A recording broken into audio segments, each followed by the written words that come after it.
Good morning, praise the Lord. Today, January 14th, we'll talk about the famous character of the Bible, Abraham, father of all. Hebrews 11:8 says, by faith, Abraham, when called to go to a place he would later receive as his inheritance, obeyed and went.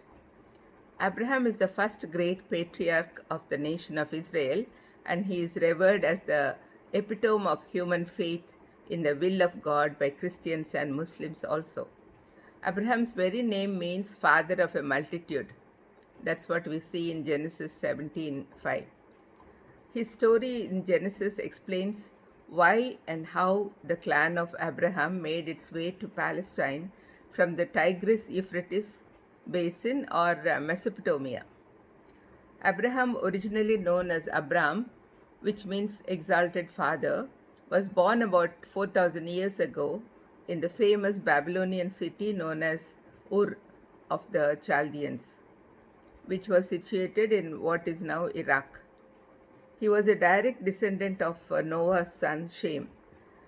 He was a wealthy man, the head of a clan that lived by herding large flocks and by seasonal farming. Archaeologists have discovered evidence of a flourishing civilization there in Abraham's day. The city carried on an extensive trade with its neighbors and had a vast library. Growing up in Ur, Abraham was probably well educated. Today we'll just see a few things about him as an introduction.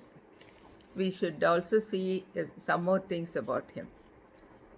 Today we'll see the call of Abram.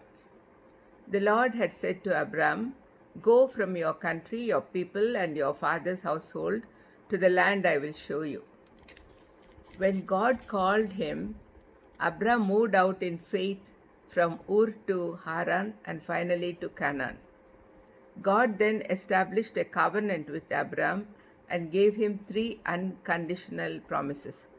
The 3 promises were that he would make them into a great nation, give them a promised land, and that he would bless the whole world through him and his descendants.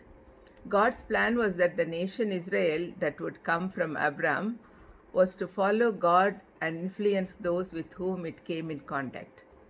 Through Abram's family tree, Jesus Christ was born to save humanity.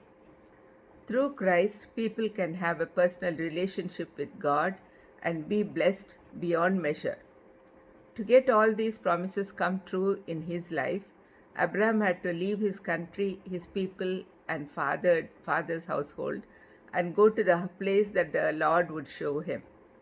Abram obeyed, walking away from his home for God's promise of even greater blessings in the future.